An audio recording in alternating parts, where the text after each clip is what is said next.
지금 이란은 지옥입니다. 평범한 거리는 거대한 무덤이 되었습니다. 지난 2월 14일 전 세계 80개 도시에서 이란인들이 거리로 쏟아져 나왔습니다. 디아스포라, 즉 해외 거주 이란인들의 연대 시위였습니다. 이 소식은 이란 내부로 전달되었고 고통받던 이란 국민들도 다시 일어섰습니다. 하지만 돌아온 것은 자비 없는 총알이었고 이란 정부는 공식적으로 사망자가 3,117명이라고 발표했습니다. 하지만 진실은 다릅니다. 실제 사망자가 최소 3만 명에서 3만 5천 명에 달한다는 보고가 잇따르고 있습니다. 정부 발표보다 무려 10배가 넘는 수치입니다. 이것은 진압이 아니라 명백한 학살입니다. 현대사에서 유례를 찾기 힘든 자국민 대상의 범죄입니다. 하지만 이란 정권은 죽은 이들을 테러리스트라 부르고 유가족들에게는 시신을 돌려주는 대가로 돈을 요구합니다. 인간으로서 할 수 없는 일을 저지르고 있는 거죠. 이번 학살이 더 잔인한 이유가 바로 조준 사격입니다. 현지 의사들은 눈물을 흘리며 증언합니다. 병원에 실려오는 시위대들의 상처가 똑같습니다. 대부분 머리와 가슴에 총상을 입었습니다. 우발적인 발포가 아니라 훈련된 저격수들이 살상을 목적으로 쏜 것입니다. 특히 여성과 어린아이들도 예외는 아니었습니다. 시위대의 눈을 겨냥해 실명시키는 잔인함도 서슴지 않았습니다. 정권은 공포를 심어주려 합니다. 거리로 나오면 반드시 죽는다는 메시지입니다. 하지만 이란 국민들은 멈추지 않았습니다.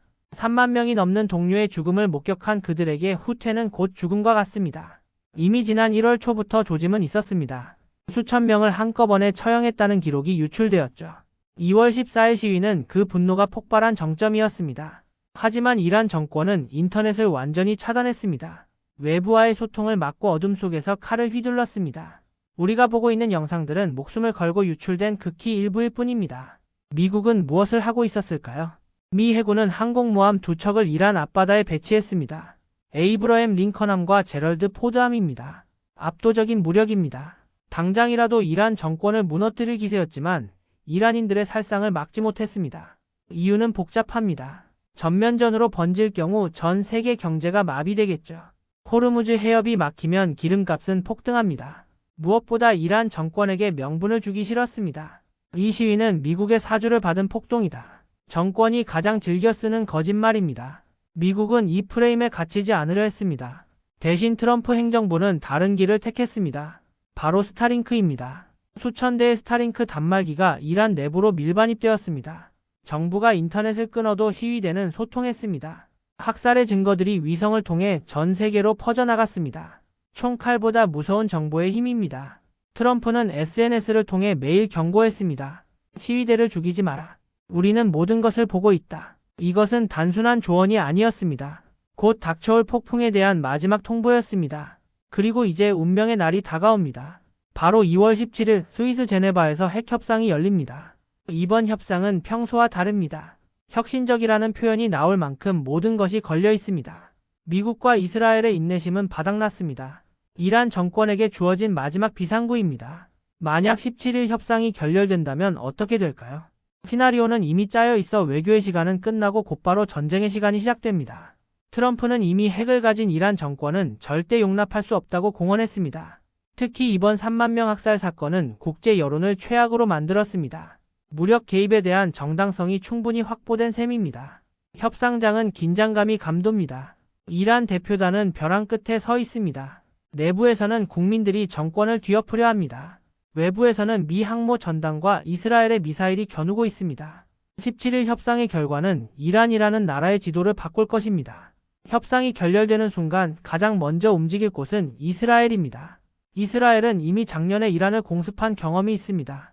당시 12일 동안 이란의 방공망은 종이 호랑이처럼 찢어졌습니다. 이번에는 더 강력합니다. 이스라엘의 F-35 전투기들이 이란의 핵시설을 타격할 것입니다. 하지만 진짜 무서운 것은 미국의 개입입니다. 미국은 벙커버스터 카드를 만지작거리고 있습니다. GBU-57이라 불리는 괴물 폭탄입니다. 이 폭탄은 지하 60m 안반층도 뚫고 들어갑니다. 이란이 자랑하는 지하 핵시설 포르도는 더 이상 안전하지 않습니다. 단순히 시설만 부수는 게 아닙니다. 정권의 수뇌부를 직접 타격할 수도 있습니다. 시위대를 학살한 지휘부의 머리 위로 벙커버스터가 떨어질 수 있다는 뜻입니다. 이것은 단순한 위협이 아닙니다. 항모 2대가 그곳에 있는 진짜 이유입니다. 17일이 지나면 우리는 진정한 화염과 분노를 보게 될지도 모릅니다. 이란 국민들은 자유는 공짜가 아니라는 사실을 알고 있습니다. 3만 명이 넘는 희생자가 발생했습니다. 한 세대가 통째로 지워질 수도 있는 비극이지만 그들은 멈추지 않습니다. 이제는 정권이 바뀌지 않으면 모두가 죽는다는 것을 알기 때문입니다. 전 세계 이란 디아스포라들의 목소리가 이란 땅까지 들리고 있습니다. 2월 17일 협상장이 있는 제네바의 시계는 이란 정권의 종말을 향해 달려가고 있습니다.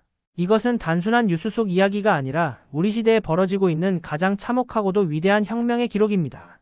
과연 이란은 민중들을 옥죄는 독재의 사슬이 벙커버스터의 화염 속으로 사라지는 새로운 아침을 맞이할 수 있을까요?